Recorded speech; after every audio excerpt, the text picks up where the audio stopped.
sometimes our kids and even ourselves, we think there's no hope, But there's always hope. Why? Because it's in the north, Since you guys are in the north, you guys are probably people of hope. And because it's embedded in who we are and our natural surroundings. It's there. So people think, oh, there's no hope. There can't be, but there is hope. It's right there in front of you, And so you think about the good things, you plan, you take action, and then you have sort of recovery, reevaluation, and you plan. You put that action to plan, and then you have a sense of hope because of what you've done. So it's all embedded in our surroundings.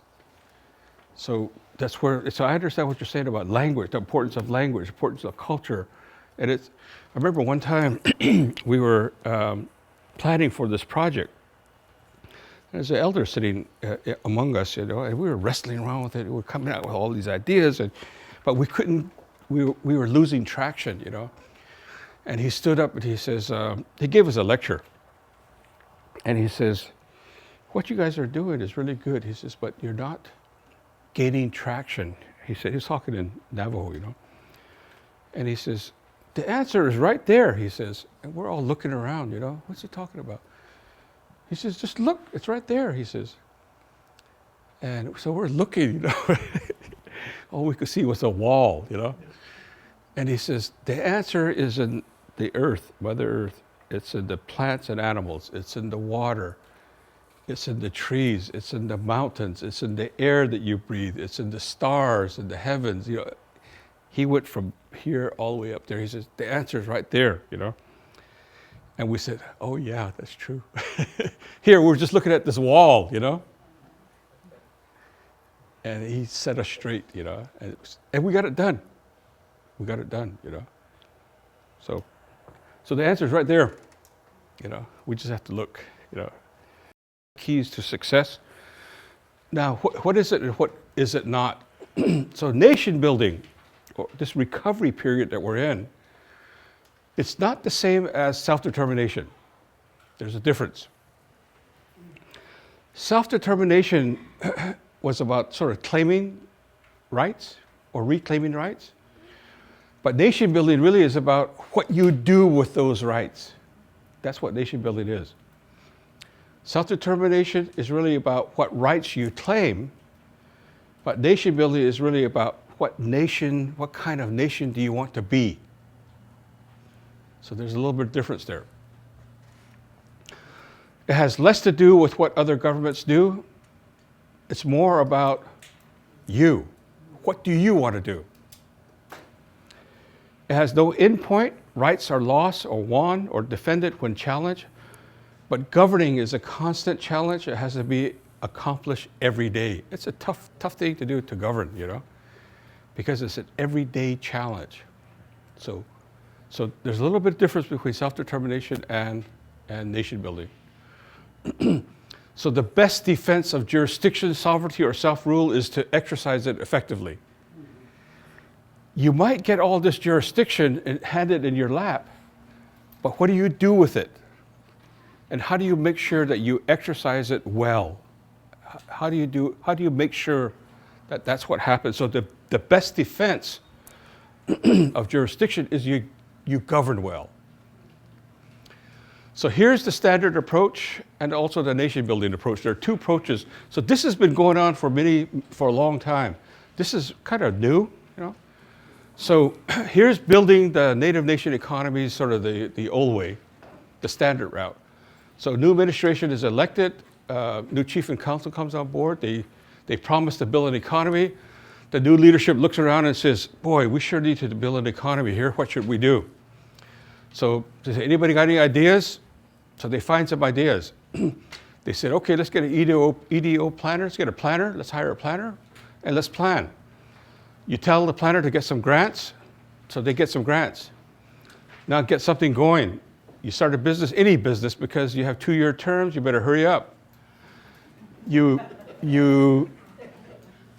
get your supporters to run the show because they voted for you and you owe them. So you hand out jobs to your supporters and your relatives. If it's not doing so well, you find another grant and you keep it going. You know, if one grant fails, you get another grant, you replace that money there, and then you switch the money around again and you get it going. You spend the proceeds, you're solving other problems than what that particular grant was for. You're content with operational administration. So here's operational administration. The federal government gives you money. They tell you how to spend that money. You spend that money the way the federal government wants you to spend it.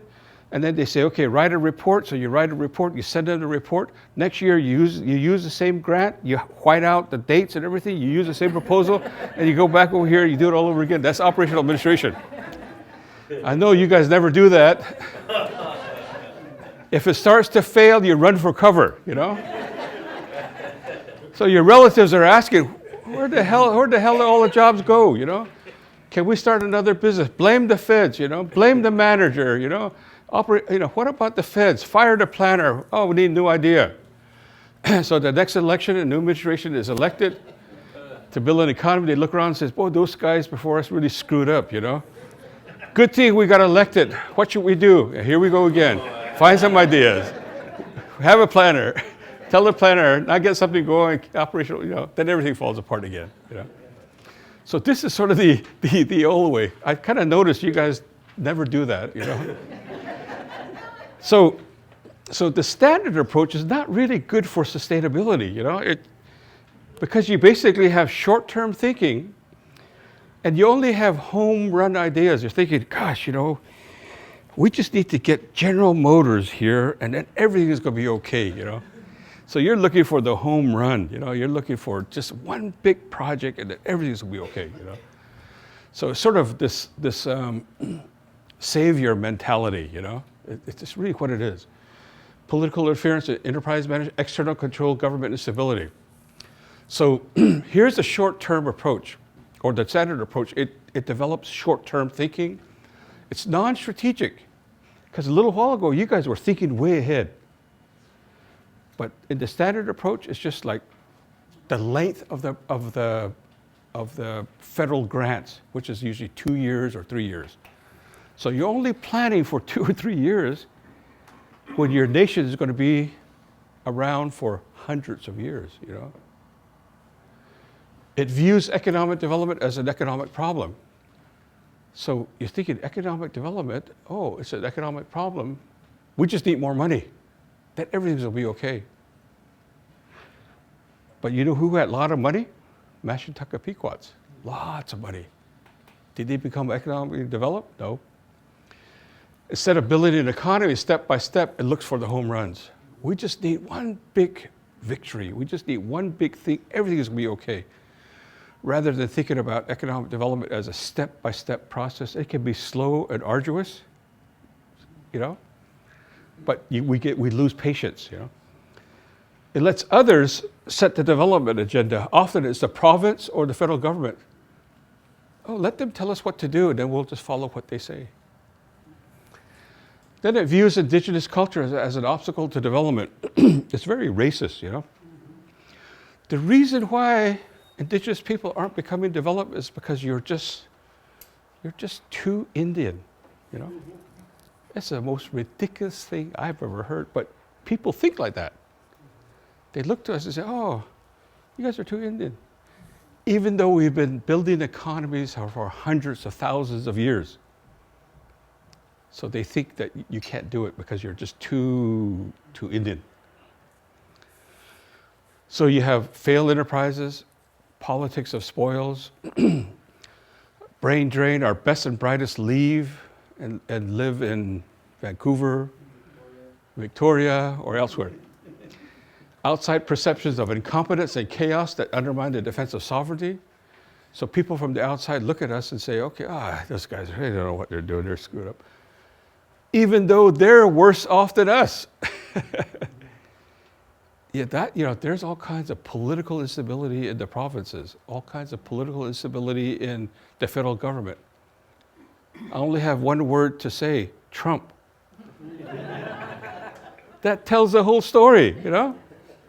I went to see my financial planner the other day, and she actually said that, you know, on how my pension is. Yeah. It all depends depends on Trump's tweets. And it kind of scared me. Yeah. And I think we got to be careful where we store our money too. Yeah, yeah. I don't know if you're going to touch on it because my RCMP, I'm a retired RCMP officer, Mm-hmm. and my pension used to be with the Bank of Montreal. Yeah. They were charging me 4.5% every 3 months for administration. Yeah. So I lost a lot of money. And in 2008, I lost $62,000 Ooh. on that downfall of the stock. Yeah. And I was shocked when I opened up, because I get every 3 months, I get a quarterly Yeah. report, and it's at minus 62,000. Wow. Whoa. You know, and the Toronto Dominion Bank at TD charges 1.5% annually. Mhm. It's not every 3 months like BMO. Mm-hmm. My best advice would be marry a Ute woman. And get in touch with their fund managers, you know. But you're absolutely right, you know, because we're so interrelated, you know. Even though you guys are here up north, I mean, we're tied at the hip with the United States, and the U.S. is tied at the hip with China. China's tied at the, you know, it's just really, really closely related, you know. So when something happens there, like what's going on in Hong Kong, it impacts us, you know, the trade and how money gets distributed, you know. Archie? One of the things, the higher up politics Mm-hmm. in the First Nations, met a lot of leaders state they're tired of managing poverty, Mm. because that's all we do. Yeah, you know, yeah. And we have to get out of that. And I'm moving my $50 from Bank of Montreal. Hell with them. So we have inside perceptions of income. This is really actually really horrible. When our own people say, you know, those guys don't know what they're doing. It's just chaos. I mean, we hear it from the outside, but what if our own people are saying, those chief accountants, they don't know what they're doing, you know.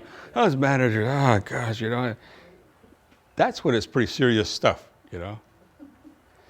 And then you have continuing poverty. So this is the standard approach. Is there a better way? Yep. Here's the common pattern. I told you about this already. The Harvard Project's research findings. Jurisdiction matters. Sovereignty matters.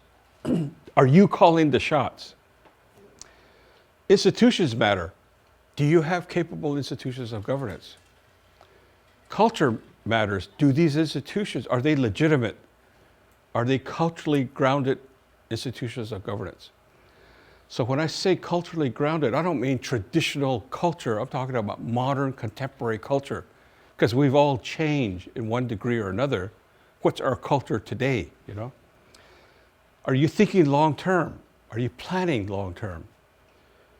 And leadership really matters, you know, where your leadership is not sort of politically charged, where your council and chief become sort of a boxing ring between factions, you know, where one family is fighting against another family. I was at one First Nation one time, and there were two families fighting each other, and it brought the whole nation down. And so I asked one of the grandkids, I said, why is it that you don't like that family over there? And the young lady, she says, it's because my grandmother said we shouldn't like them. I said, what do you mean? I said, Grandma said, those guys are no good, you know? I said, what's the real reason? They said, I don't know, my grandma said so. So people sometimes, you know, they have factions fighting each other and nobody really knows why, you know?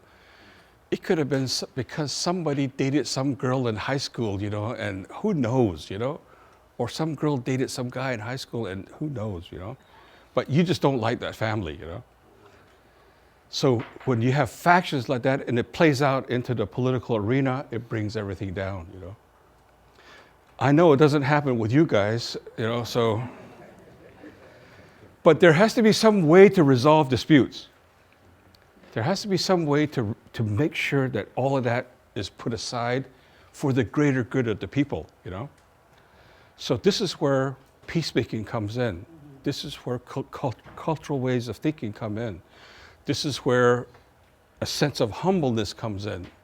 This is where real, true culture comes into play. Because we're not meant to be fighting our own relatives, our own people. Rather we should be praying with them. We should pray for them, resolving these things, But it plays out, once it plays out in politics, it's pretty bad. Because when decisions are being made among chief and council, that personal issue comes into play. And then somebody doesn't vote for a really good project because they don't like the guy that's bringing in the idea, And it plays out in the political arena. That's not good leadership. That's not good leadership. That's stale leadership. That's not good leadership. One of the reasons why our people fight a lot is because a lot of us are still under the Indian Act, and the Indian Act was designed to Yep. make us all fight. I got a government for you. Here's the government. And they forced it on you.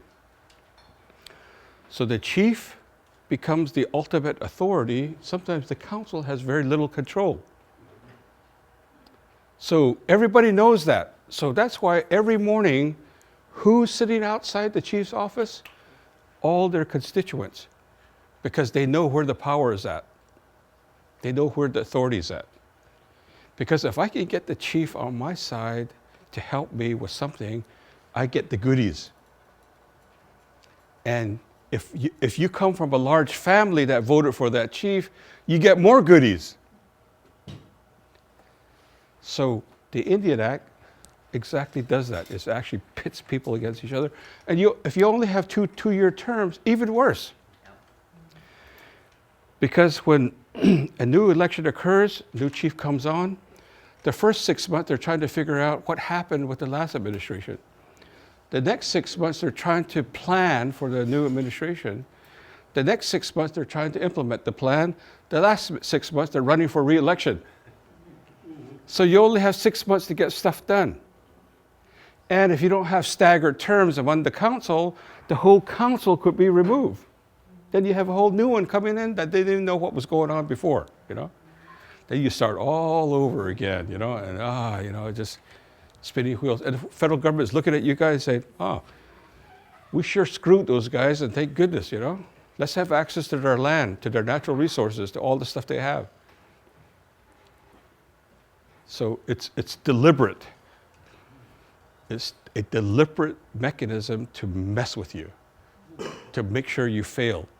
It's a recipe for failure. So that's why my emphasis is always, you've got to get your governance right. You've got to get your codes and rules and regulations right. If you need a new government, go through constitutional reform and change your government, So it functions much more efficiently, more stable, so that it lasts for a long time. And I'm going to give you some hints on that. So here's the common pattern. You got to have this jurisdiction attitude, sovereignty attitude, self-rule attitude. Remember this? The more you control here, the better. So at the foundational level, governance is really, really important. So I think it's really important to redefine the doctrines of sovereign and sovereignty, and it's got to be grounded in indigenous ways of thinking. So epistemology is just a fancy way of saying indigenous thinking, indigenous ways of doing things. So here are the current definitions of sovereignty. We're thought of as domestic dependent nations. We're diminished sovereigns. We're not really full sovereigns. We have a guard-guardian relationship. The federal government of Canada, the Crown says, I'm mom and dad to you, you're my child. I'm going to take care of you because you can't take care of yourself. Indigenous sovereignty today is just semi-sovereign. You're not really sovereign. You're just sort of halfway, partway sovereign. And it's really based on racism and ignorance, thinking that you're not really real people. That's why you had to be civilized and you had to be Christianized. Then you could become more human, more real. So that's why there was this huge effort in residential school to change you into something different. So today, we're still feeling the effects of that, you know? So the results of the current definitions of sovereignty: Indigenous nations do not have powers over the conduct of non-Indigenous or outsiders. So when a non-Indigenous person commits a crime on your reserve, somebody else takes care of it. Here in Canada, you don't have tribunals. It's outside, it's provincial tribunals. In the States, we have tribunals, but we don't have control and oversight over non-Aboriginal people on our own land. And it favors non-Indigenous interests over Native interests. When it goes to court, often we lose. I think it's more favorable here in Canada than in the US, because in the US, the Supreme Court is made up of very, very conservative people that Trump put in as Chief Justices. I think you're more likely to win a case here with Aboriginal interests and favor than in the US. Federal power hangs over Native nations. So in an instant, the federal government can actually move and divest you of your rights and responsibility through various powers that are instituted. In the US, it's called plenary power. So in the Constitution of the United States, plenary power was inserted. So the federal government can anytime say, okay, you're terminated as an Indian nation, you know? So there isn't true sovereign to sovereign relationship. Indigenous sovereignty depends on federal acknowledgement. That's why chief and council are always flying to Ottawa. So you go see the chief, it says, where's chief? Oh, he's in Ottawa. Where's so-and-so councillor? Oh, he's in Ottawa. When is he going to be back? In a couple of days. Come back in a couple of days? Where's the chief? He's still in Ottawa. Oh, he must have a girlfriend over there. That's why he's staying over there. So all these rumors start, you know? Not you, chief.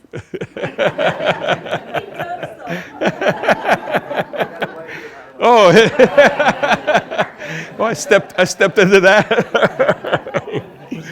So federal acknowledgement. So we have to. So the reason why they're going over there is actually to make sure that they're being acknowledged, so the federal governments can say okay to certain things. You know, that's why First Nation leaders in the U.S. are always going to Washington D.C. Last week, half of the Navajo Nation councillors were in Washington D.C. Sort of seeking favoritism, sort of seeking lobbying and so forth, you know.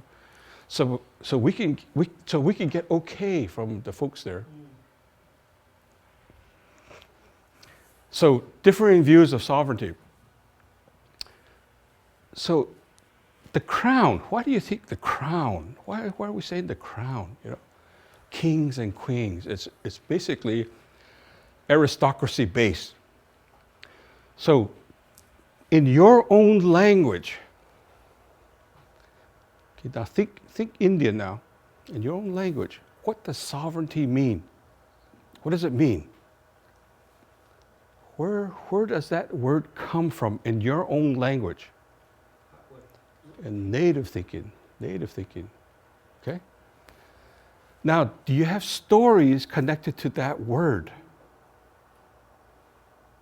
Do you have a song about that word that gives you sovereignty? What does that mean? Where does it come from? But when you go to a non-Aboriginal definition of sovereignty, because that's what we're working with, right? It's aristocracy based. Oh, we got to get the crown permission. We got to get the crown sanction, you know.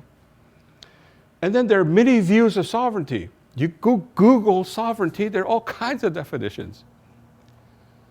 You go to the Supreme Court of Canada, they've defined for you what sovereignty is. And another court case will go there, and then sovereignty meaning is going to change again. And because of that, it's temporary. It changes with the wind. There's a limited emphasis on language and culture, you know, where it comes from. Yeah. Speaking of sovereignty, I policed in Washington State with the tribal police agency, and they don't share information from one reservation to the next. Yeah. And because you could be a sexual predator over here, and go over there, and they'll never know it. Yeah. You can be charged if you're driving and have your license taken away on Yep. this reservation, but you go to that reservation Yep. and drive. Yep. And I asked the police chief why that is, and he says, it'll affect our sovereignty. Yeah. How Yep. does it affect your sovereignty? And nobody, I could never give an answer. Yeah. How does it affect your sovereignty Yeah. by sharing information? Yep. Yep. Yeah, we sometimes shoot ourselves in the foot because of that, you know, rather than sharing sovereignty with each other to make sure that people are safe, because it's a safety issue. It's a health issue, you know. And sometimes we don't do a good job. It really demands, see, sovereignty is really also about intergovernmental relations. It's intergovernmental relations with the province, intergovernmental relations with the city, intergovernmental relations with the county, with other First Nations, you know. They missed that chapter. They missed that chapter. So often economies of scale is really needed, you know. It reduces the cost of money that's being spent if you share and work together as a collective. So here's Indigenous definition of sovereignty, at least from a Navajo perspective. You have your own word for sovereignty. Here's Navajo perspective. Now think about your own word, your own definition of sovereignty, traditional way of thinking about it. For Navajo, it's based on holy beings. So we have a journey narrative where we travel to the Pacific Ocean. And the reason why was because the holy people took some of our kids and gave them to Changing Woman, our most revered deity. And the reason why was because we were losing our language, we were losing our culture. So the holy people came and said, we're going to take your children. They took the kids and they were retraining them in Navajo culture and language. So the people love their kids so much they move and live by the Pacific Ocean for 12 years. So at the end of the 12th year, the kids were brought back and they knew Navajo language, Navajo culture, Navajo ceremonies, and they relearned all of that. Because the holy people said, you cannot do this. You promised us that you're not going to lose your language. You promised us that you're not going to lose your culture. You promised us that you're not going to lose your ceremonies. But you were losing it, so we came to help you. So they brought back the kids 12 years after, and by then they were grown men and young women. And so they traveled with them back to Navajo land. So Navajo land encompasses 6 mountains.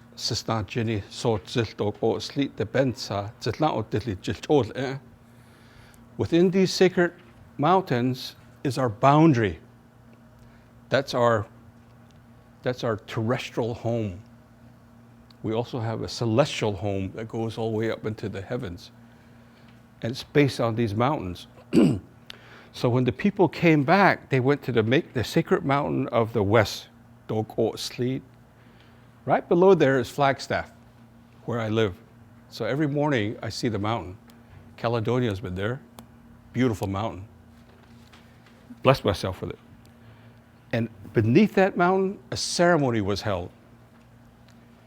And where the mountains were reinstituted into the people, and the people were introduced back to the mountains, and the mountains are our leaders. And words were used there that denoted sovereignty. I said, here's your sovereignty. It's embedded in the mountains. And so it's holy beings based. It's based on the sacred mountains. And the holy people said this: from here forever, this is never going to change. This is your language. Here's a gift. Here's your language. Here's your ceremony. We're giving you a gift. Here's your culture. We're giving you a gift. That's never going to change. No matter what happens to you from here forever. It's permanent. No matter if There are residential schools every year for the rest of our life. It's never going to change. We will always have our language. We will always have our culture. We will always have our ceremonies, no matter what. Why? Because the holy people said so. It's never going to change. No matter what happens to us, it's not going to change. So it's permanent, whereas on this side it's temporary. And it's a part of our culture and our language. So here's a different definition of sovereignty. So the definitions that are forced upon us really squeeze us from the outside in. And why not go from the inside out? So here's the Navajo word for sovereignty. Nata. It has motion, it has movement. It's a verb. It has action, you know. So it's not meant to sort of sit here and not move. It's got to move. So you have to exercise it. So your word probably is something like that. I hope it is. You know, that it means movement. It means action. So, so this jurisdiction is really important. If you define it, you could put it into your own laws and rules and regulations, your own constitution. It defines your traditional territory, like the chief was saying here earlier. So you can embed in your constitution your territory, your traditional territory. You can embed in your constitution your language, the emphasis of your language, the emphasis of your culture, the emphasis of who you are, the emphasis of family, kinship, the homes that you come from, how you choose your name, so forth and so on. It's there. But if the federal government of Canada does it, they're not going to put that in there. That's what the Indian Act is devoid of. So if you were to create a constitution that had all these ingredients in there and you match it up with the Indian Act government, they're two very different documents, two very different types of laws and rules and regulation, you know. So if you want to save your culture, if you want to save your language, you have to make it law. You have to make it law. And it's incumbent upon every individual to practice that law. It's incumbent upon the chief and council to enforce that law. Then you won't lose your language, you won't lose your culture. So that's what Navajo has done. That's what we've done. We've embedded Navajo fundamental laws into our court system.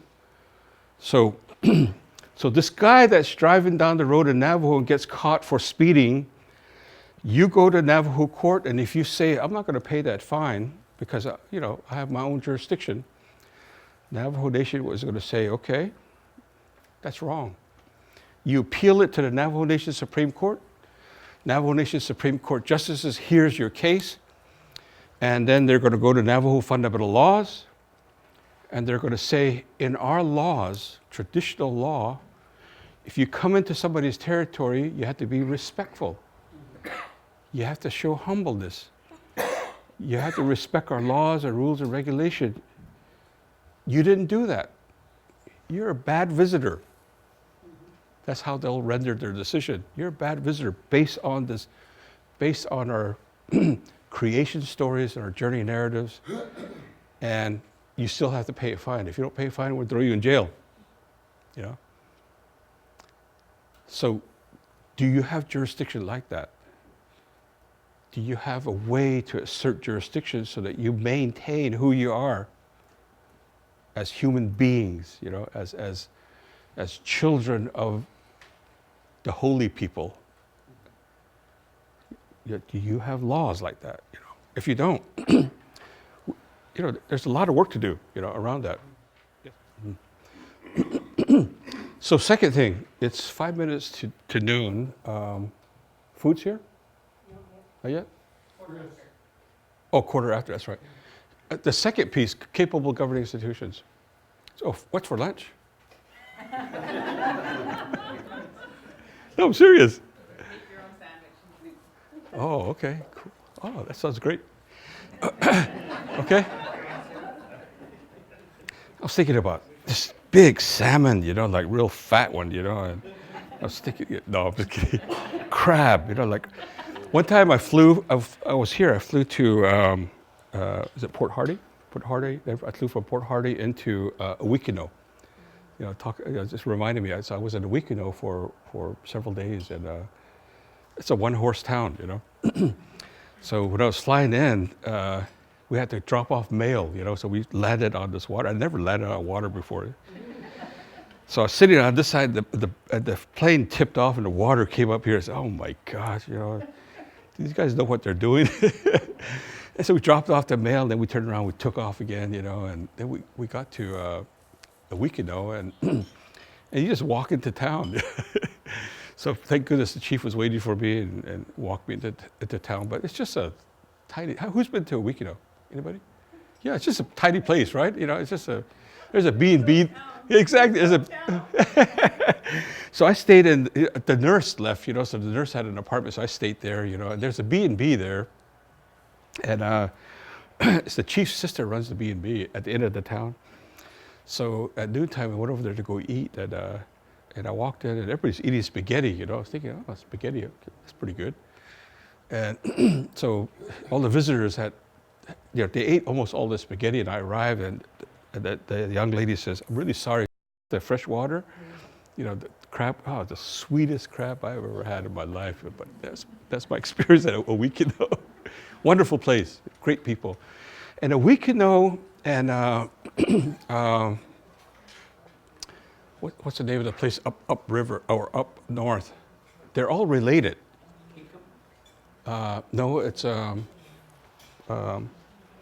are 3 communities there. So there's Economies, and then there's 2 others. I can't help me, somebody. There are 2 other places right above there. Yeah, Helsinki. Yeah, exactly. They're all related. And when I was there, they were reconnecting with their relatives. So they were having potlatch. So they were having canoes coming down again, and they said, we've never had this happen before till just recently.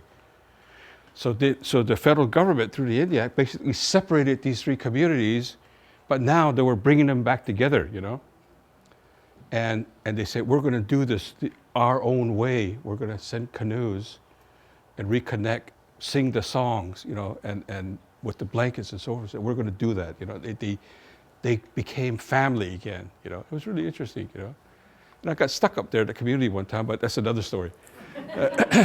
So the political challenge is really this. You have to make investors feel secure. So who's an investor? Everybody is an investor. Your own people are investors. Non-Aboriginal people are investors. So how do you do that? You do that through rules they can trust. By making sure their investments of time, energy, or ideas or money will be handled fairly and will not be hostage to corruption and partisan politics. And First Nations and communities can do that by putting in place capable governing institutions. So if you want to have economic development thrive, you've got to put in rules in place, enforceable rules that make investors feel comfortable investing in your community. So, let me go back here. Now, if I gave all of you $500,000 each that Neen gave me, because her and her husband are independently wealthy, Tell these stories about them. And so if I gave all of you $500,000, and I said, okay, under one condition, you have to invest in Russia, would you do it? Russia. Yeah, I would. Okay.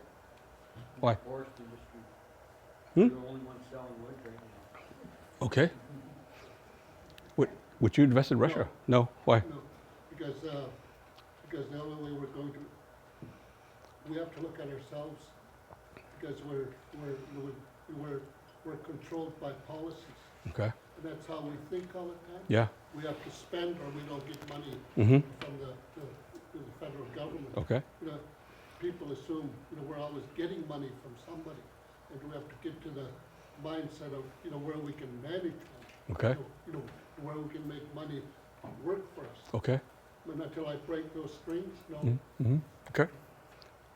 Would you invest in Russia? Anybody else? Why, Chief? I would invest locally within our own community. Okay. Create jobs. Okay. Start building our own economy. I don't trust what's going on in Russia. You don't trust them. Why? Stable. Unstable. The oligarchs. Oligarchs. So if I said, okay, now invest in Mexico, northern Mexico, would you do it? They're relatives. Would you do it?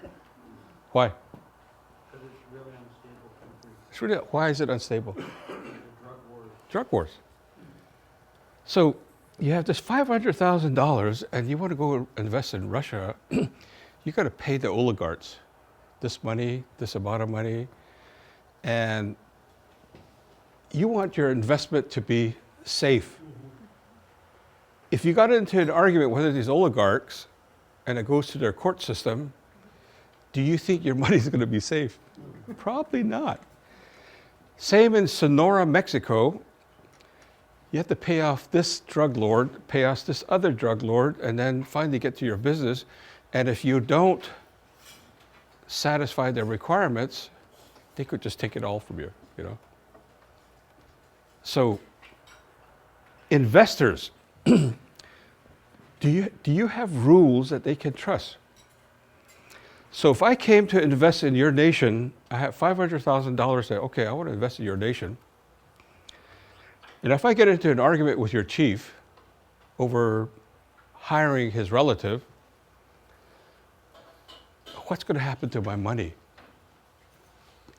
Can I actually say that my investment is going to be safe? What if the council is a relative to the chief?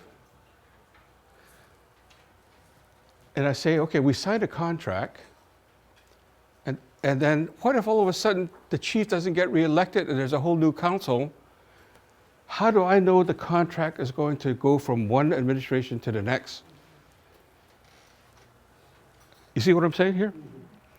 So if you want to move economic development forward, you have to institute rules that investors can trust, whether it's an outside investor or even your own people that wants to invest in your nation.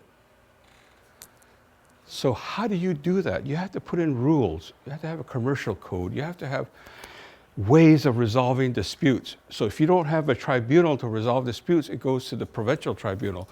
But what do the provincial tribunals know about your laws and your rules and regulations that's from your own people's sense of fairness, So at Navajo down south, First Nations down there have a right to court systems. They have a right to civil courts. They have a right to set up business courts. They have a right to set up juvenile courts. They have a way to resolve. We even have our peacemaking court system, So at Navajo, you have a right to go the traditional adversarial route of resolving disputes, or you can go the peacemaker route of resolving disputes, which is the traditional method of resolving disputes.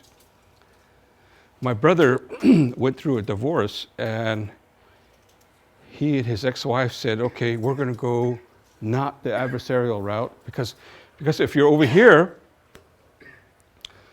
you go through a divorce, both parties get 50%. Then you try to fight over custody of the kids. And then you have visitation rights and so forth, But you go over here to the peacemaker court, you're bound by Navajo fundamental laws. It's a matriarchal, matrilineal, matrilocal community. And the peacemakers are elders. So they went this route. And so the elders started asking questions. Why are you having problems in your marriage? What's going on, Who's at fault? What's going on? And it kind of went to the wife. And So they were being counseled and all of that. And in the end, he ended up getting the custody for the kids. He ended up resolving the issues with all the property that was there based on traditional law. And that's how that was resolved. But the fundamental purpose of peacemaking is peace. It's peace. It's not about allocation of resources. It's not about who gets custody of the kids. It's not about that. It's to make sure there is 호종제. 호종제 means there's peace, there's love, there's understanding. So there isn't this conflict that continues, you know? And it has to get to that point and level where both sides says, okay, we're going to be civil to each other. We're going to care for one another, no matter if we're splitting, you know? So that's what happened.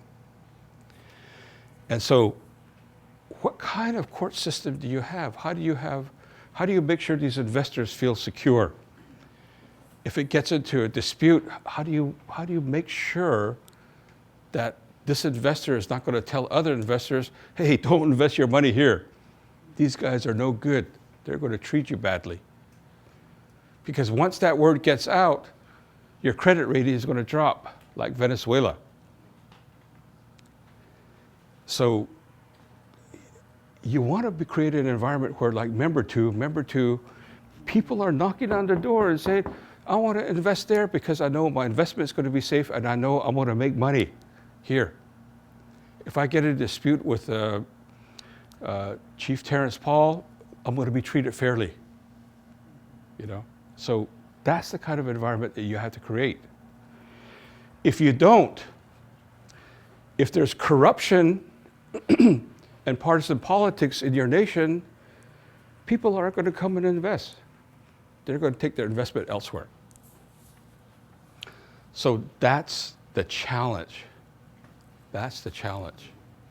If you want to become economically developed, you've got to resolve this issue, you know? So I can smell the salmon. I can smell the crab. So we'll break for lunch now. Is that okay, Caldor? Okay.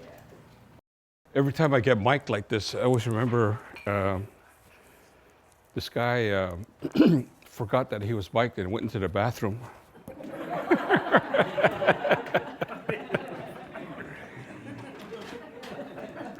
People make strange noises there, you know? So I had it on, I was outside, I said, oh my gosh, I need to go to the bathroom. I said, oh, I have this on. I turned it off. So we're in this section here, and I'm going to speed it up a little bit. We'll get to the case study here shortly, and then I'll speed that up a little bit, and then we'll catch up. I'm hoping. So we're going through the 5 keys to successful development. So for capable institution, remember the first one is assertion of sovereignty. This is now building capable governing institutions. And so the test one to see if you have really good institutions is whether your leadership and managers are effective. So here's some examples of some managerial and leadership effectiveness, like at Ho Chunk Inc. for the Winnebago tribe in Nebraska, or even at Osoyoos. I talked about customer relations. So the leaders there, the managers there, make sure that they train employees there to think about customer service. And then they trained them actually in thinking about Okanagan customer service. So as an Indigenous person, I know that like for Navajo, when somebody comes to visit you, no matter what time of the day or night, the first thing you do is you feed them. You know, you have to feed them. No matter if it's 2 or 3 o'clock in the morning, give them something, a cup of coffee, cookies, or feed them a full meal, you know. So at Osoyoos, they trained them in that fashion, you know. You have to have separation of powers and checks and balance. So here's an example. Here's a council-run model where the council, the CEO and employees here. So here's a council-run model. The council hires a CEO, the CEO hires employees. Whenever there's an issue that arises, the employees can go to the council and get things resolved. Here's a separated model. This is what you want. Council, and then you have a board. The board, CEO, employees. Employees cannot go and approach the council. CEO cannot go to the council. You have to go this route. So this is the separated model. Here's the story of this model. I was on an agenda for a First Nation in the US, and I was supposed to give a 15 to 20-minute presentation. And so I got there really early, sat up there in the front row because thinking that I'm going to be up there first. And so, and then all of a sudden, this family came in. So there was the grandma, the grandpa, mom and dad, aunties and uncles, they all came in and into the council meeting. And I was first on the agenda. And I said, oh no, you know, what's going on, you know? And what had happened was there was an employee here that was fired from his job. There's a tribal business. The guy had been drinking, and it wasn't the first time, it was like several times. And he was drinking again. So the CEO fired him. And so that employee said, okay, I'm just going to go to the council, get my job back. So he brought all his aunties, his grandma and grandpa, went before the council, before me. And it went all morning long. Because grandma would get up there and tell the council, I'd like you to put my grandson back on. He's really sorry that he was drinking. We know all you council members. You know, we raised you. You used to come to our house, and we fed you. You know, and I remember you when you came to see us. You know, we used to change your diaper. You know, and I remember you, Counselor so and so, and you know, we voted for you. And here's a whole family, section. So they put pressure on the council to rehire their grandson. So every single member of the family spoke, you know. And I thought to myself, oh, then it went into lunchtime. They broke for lunch, and it continued. They didn't get to me till 3 o'clock that afternoon. So in that case, the council is actually in the business of hiring and firing. They bypass the board, bypass the CEO. The employees know where the real power lies. So there's no real structure. There's no separation of business from politics. There's no separation of powers. There's no checks and balance. Here's where all the power lies. That's where every morning people are waiting outside council members' doors, chief's door, because they know where the real power is at. If they would have gone this route, they could have resolved it really immediately, because it's a business, you know. It's not favoritism. It's not based on family politics. It's based on business.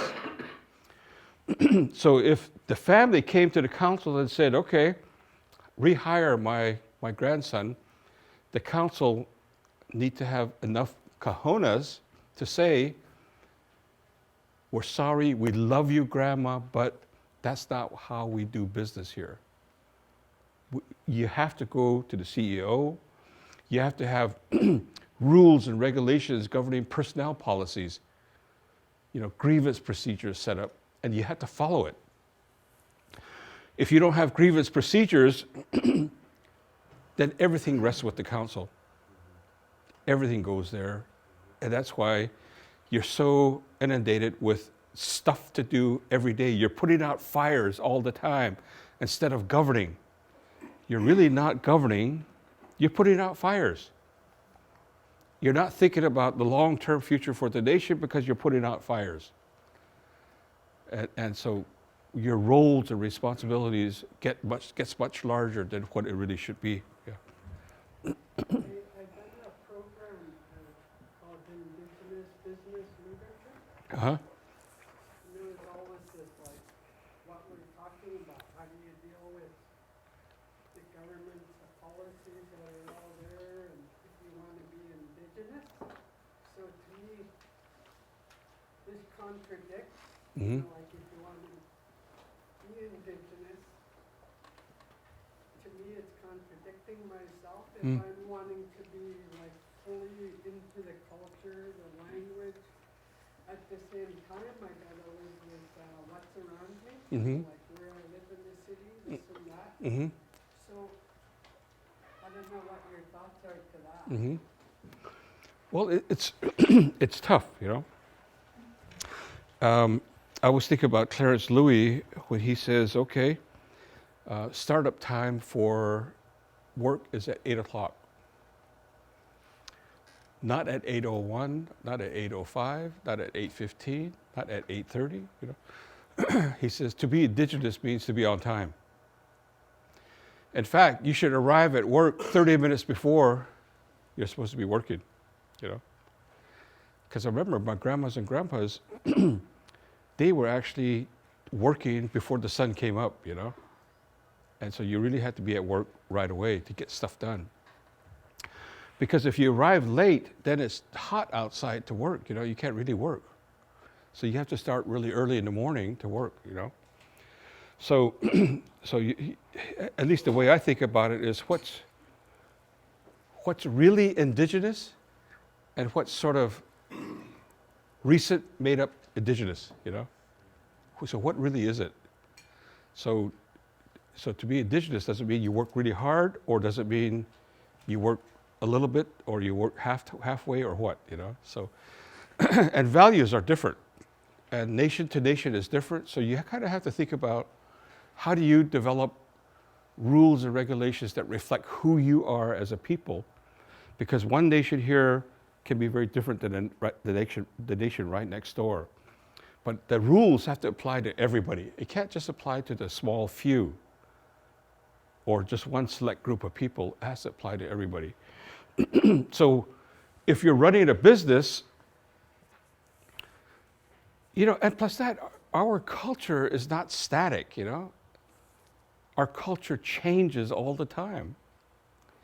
That's because we're human beings and we change with the culture. So if you want to get into business, and business is run to make money, so that's what you have to do. So there's some changing of cultures that have to occur, you know. So do you have your own, like, Navajo people in the CEO position, or is it against policy? Navajos we're very strict, you know, about things. And then we're also very adaptable, you know. We could easily copy the non-Indian, and we can perfect it, you know. We can perfect it to our own demise. This is what I mean by this. We've adopted some of the non-Indian rules and regulations in governing, in decision-making. And in the council, we have a 5-minute rule. If you go before the council, you only have 5 minutes to speak, which is not Navajo, you know. You should be able to allow people to speak, you know, for a longer period of time, especially an elder. But the Navajo Nation Council now shuts people off at 5 minutes, actually shuts off the microphone, you know. So people are really upset about that, you know. So that goes back to the federal government way of running business, you know. So there has to be some modification around that. In other things like being on time to work or this type of setup, it's really about keh. There's a word called keh. And keh is really about respect. It's about respect. It's about respecting everything and everybody. It's not just only respecting people, respecting the holy people. It's respecting the air, respecting the earth, respecting the stars, and so forth. It's about the total respect for everything that's alive. So if you have a lot of respect, if you have in what you do, then you'll respect the rules, you know. You don't just respect it from 8 to 5, you respect it all the time. So we're told that as leaders, once you become a leader, you're always a leader. So you have to behave yourself as a leader. You cannot not behave yourself after 5 o'clock or when you're on a trip to Washington, D.C., you know. You have to behave yourself all the time. And so sometimes leaders think that, well, I can misbehave now because there's nobody around, you know. But there's the holy people there. There's Mother Earth there. There's the air there. There's the stars there. The stars are even out in the daytime, you know. They're watching you, you know. So it's really about this respect. And so if you really truly respect who you are, what you're all about, and you're really thinking that you're going to help your nation, do you come in at 8:15 to work? Do you change the rules and go to the council, you know? Or do you follow a particular model that really promotes efficiency and effectiveness? So in your nation and your people, what kind of culture do you have? You know, what do you espouse to do? What is it that you want to create? And then we change with the times. So, you know, culturally, what is it that you want your people to be like, you know? So it changes with the time. So that's kind of how I would probably answer it. Somebody had their hand up? Yeah, Chief?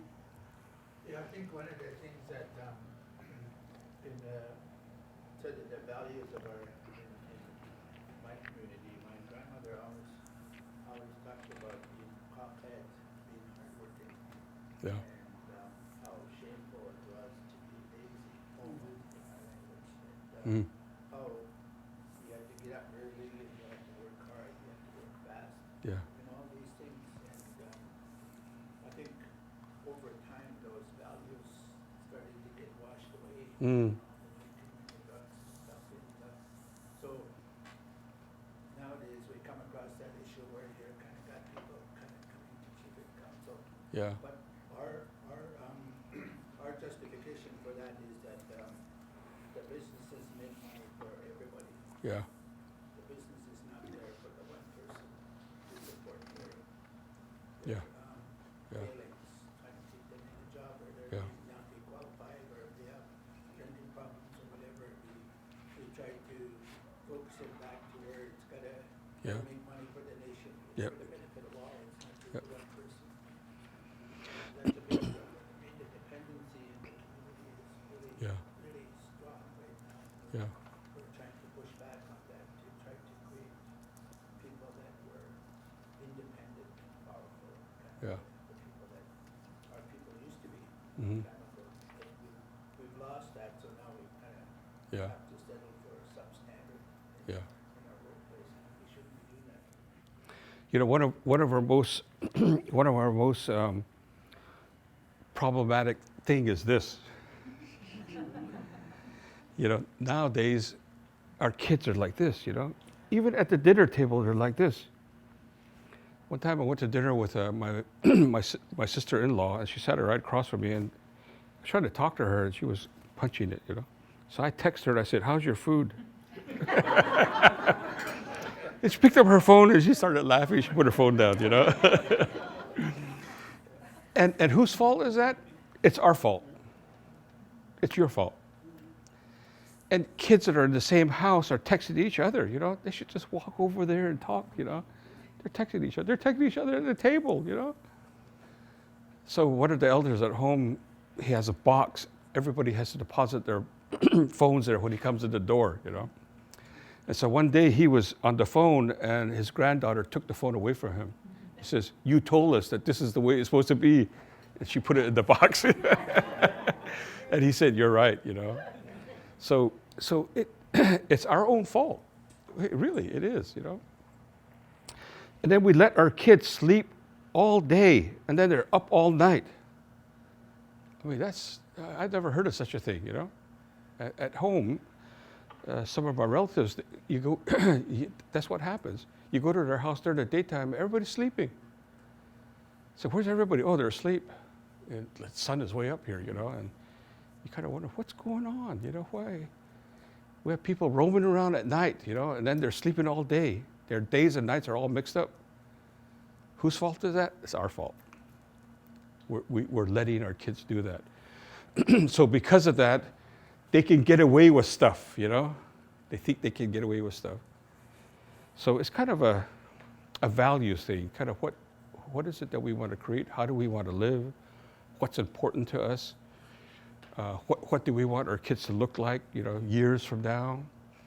So it's really, I think these are all very important questions. And it starts with these, what seemingly are little things, you know, like a cell phone, you know. And it's because you want to communicate, you want to talk to your kids, you want to find out what's going on rather than being here all the time, you know. So anyway, that's what I think. That's my bias. About council-run businesses and the separated business. And then we gathered a group of leaders over the course of several years, and we asked these leaders, raise your hand if you have a council-run business. They raise their hand. So how many of you have separated business? They raise their hand. We say, okay, those of you that have separated business, how many are successful? We said, those of you that have council-run business, how many are successful? And this is what the result. We found out that separated business, 83% are profitable, as opposed to 49 or 50%. So you only have 50% chance of being successful if you have a council-run model, and you have a 5-to-1 chance of being successful if you separate, if you have the separated model. So test 2, you've got to make sure that that there's not political piracy. Make sure this guy doesn't show up. If this guy shows up, he's going to rob you blind. Okay, not Johnny Depp, but the pirate figure. So this is the biggest issue in the world, not only First Nations, but all over the world, is political piracy. What do you think is going on in Venezuela? Political piracy. The leader there is putting his hand in the cookie jar and putting it in his pocket and paying off all his cronies and taking over the country. So you've got to prevent political piracy. A lot of First Nations do it a variety of ways, either through Navajo law, like common law at Navajo, or even an elders council, or even an intertribal court system, but some way of resolving disputes, setting up a politically independent dispute resolution mechanism, where this particular resolution, this resolution mechanism is politically independent. In other words, the council members, the chiefs cannot get involved in how decisions are made. It's done independently. One of the elders said, in the old days, if you are a leader, everyone knew what their role was, and the clan leaders or elders or clan mothers or medicine people consulted the elders or clan mothers or medicine people and told you if you stepped out of line. So if you stepped out of line, there were these finger waggers, you know. No, you can't do that. That's not the way things are done. That's not the way our people do things. So do you have finger waggers? Do you have ways where people can say, okay, our elders said this, you cannot act like that. That's not our way. That's not the Navajo way. That's not your way, you know. There's a test 3. Capable requires legitimacy. In other words, cultural match. Here's cultural match. This is the third piece of the puzzle. Governing institutions must match beliefs about how, community beliefs about how authority should be organized. So this is why I'm saying to you, who are you? Not who you have become necessarily, but who should you be? Who really, what are your values? What are your norms? What are your attitudes and beliefs about being who you are? And so these institutions have to match these community beliefs. Why? Because it promotes legitimacy. It promotes legitimacy. If you don't have a legitimate governing structure, the people aren't going to support it. Why? It's not a reflection of them. So they're going to look at the governing structure and say, oh, okay, that's the Indian Act, but it's not really who we are. And they're not going to support you because of that. So here's cultural mismatch in Canada and also the US. So the US, we have the Indian Reorganization Act of 1934, and then you have the Indian Act of 1876. They're almost exactly the same. Strong chief executive, one house legislature in the form of a council, and no judicial structure. It's as though a white guy from Canada and a white guy from the United States met at the 49th parallel and said, okay, how should we screw these Indians? This is how we're going to do it. We're going to give them a political structure that will just mess them up. So, because of that, bands or tribes are administrative units. They're not really governing institutions. You're just administering money from the federal government. That's not governing. That's operational administration. You get money from the federal government. They tell you how to spend the money. You spend the money the way they want you to. You do an evaluation based on the criteria that's set up by the federal government. And then you send the evaluation back up there, and then you get more money. You're just administering their money the way they want you to do it. So that's not real sovereignty at work. You had limited decision-making power, organization dictated by Ottawa or Washington, D.C., no independent judicial function, politicized business management. So you have a mismatch. The Grand Council of Crees over in Ontario actually have a cultural match type of government. The Confederated Salish and Kootenai tribes, the Flatheads, and there are others too. So here's cultural match. It's indigenous, it's chosen, and it's effective. Whereas mismatch is non-indigenous and it's imposed and it's ineffective. So the question should be running through your mind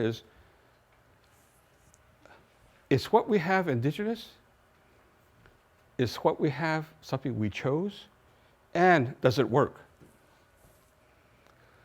So pre-invasion, there were all kinds of political structures. Probably many of you had hereditary chiefs, probably. Then the Indian Act came and says, okay, have I got a deal for you? A one-size-fits-all political system. And then now there's a movement towards this cultural match type of government. There are all kinds of political structures. I do 3-day sessions on constitutional reform, where I actually get into some very, very specific details about how you think about a constitution, what a constitution is, what are the key ingredients into a constitution, what are some models of governing structures if you go constitutional reform, and then how you go about going through constitutional reform. So I do sessions like that. So you have all kinds of governing structures out there, from very contemporary ones to sort of a blend of the two. And then here are some traditional governments. Gitniya. It's very traditional. It's the traditional side. Onondaga from New York is very traditional. Coche de Pueblo, they still have a governing structure that dates back before the Spanish arrived. To this day, they still have that type of political system. Then a blend, Nishka is kind of a blend of traditional and contemporary. Dakota Whitecap and Saskatchewan, very contemporary, very new. Citizen Potawatomi, the same thing. So each nation must equip itself with a legitimate governing structure, economic system, policies, and procedures that fit its own contemporary culture. See, even your economic system is subject to cultural match. The type of economic system, is it is it in your culture to have that type of economic system? Remember, nation-owned enterprises is an economic system. Private enterprise is an economic system. The blend of the two is also an economic system. So a nation-owned enterprise is run by the nation. It requires a particular type of set of values, norms, and beliefs. Private enterprise, where you have individual businesses, also requires a different type of norms, values, attitudes, and beliefs, and behaviors. So does your culture promote one over the other? Mississippi Choctaw has almost strictly nation-owned enterprises. Remember, at Pine Ridge, what works there is private entrepreneurship, whereas the nation-owned enterprises don't work very well. So it kind of tells you a little bit about what kind of alliances you have, whether it's sub-tribal alliances or tribal alliances. So when I say sub-tribal, I mean that here's your territory. Do each of these communities, are they independent and strong, as opposed to thinking about it as totally, collectively tribal? So it's subject to values as well. So it's subject to the type of culture that you have. At Navajo, to give you an example, when I was a kid, and we had to chop wood every day, we had to siphon water out of a hose, out of a 50-gallon barrel, and we had to go chop wood. We'd get up in the morning, and then Grandma would say, "We need some wood so we can start a fire, we can cook breakfast." And sometimes I would be lazy, I don't want to go, and she'd get mad at me. She says, "That wood over there is not going to chop itself. It's not going to walk in here into the stove and light itself up. You got to go out there and do it, Then she would say, "Ta'huichitego." That's what she would say. Ta'huichitego means you have to do it yourself. You don't have somebody do it for you. You have to do it yourself. That water is not going to siphon itself out of the barrel and into a bucket, and the bucket is not going to come in here and go over here and set itself up inside the house, So ta'huichitego means you've got to do it yourself, and that's a Navajo value. That's a Navajo value. So that's Navajo economic system should be more about private entrepreneurship because of that. So what kind of values do you have in your nation? Who are you as a people? What values do you hold highly that denotes that person is a really good person? That person is a really good leader. That person is a good man. That person is a good woman. That person is a good mother. That person is a good father. That's really a really good person. So how do you know who is good? Your values tells you who is, And Navajo, somebody that does things for themselves is a good person. They're independent. They'll do things. And that's subject to private entrepreneurship. But if it's more collective and more sort of clan-based, most likely nation-owned enterprises would be much more appropriate, You see what I'm saying? Okay. So that's why you need to know your culture, and you need to know how you've changed. So a lot of First Nations are thinking about fourth branch government, like Elders Advisory Council at San Carlos Apache. What else should you think about? The values that we know are really important: respect, elders, relationships, integrity, transparency. Elders are really important across a lot of First Nations, but not all First Nations. And if you're thinking about having a police force, it might be good to have elders be part of the police force. Because if everybody respects elders and somebody's drunk and raising hell, you bring an elder along and they straighten up right away, So this is where values play into how you set up your governing system. Integrity and transparency is an Indigenous values. It's based on Indigenous values. I don't know of any Indigenous culture that says, not being honest is okay. I don't know of any Indigenous values that says if you hide things from other people, it's okay. You've got to be transparent. Everybody should know. That's why you have these longhouse meetings. Everybody goes, everybody has a say-so, you know? Integrity is really important. Relationship is important. It's even more about relationships than power. So a good friend of mine, Joe Flies Away, I'm doing some work with him as we speak. He says, a nation's laws are the deepest expression of its culture. They say what we value and how we tend to get along and hold ourselves together as a people. So rule of law is very Indigenous. You have to think long term, what kind of society you're trying to build. We talked about this earlier. What do you wish to protect? What are you willing to change? What assets do you have to work with? What makes sense for the community? And leadership. Leadership is really, really important.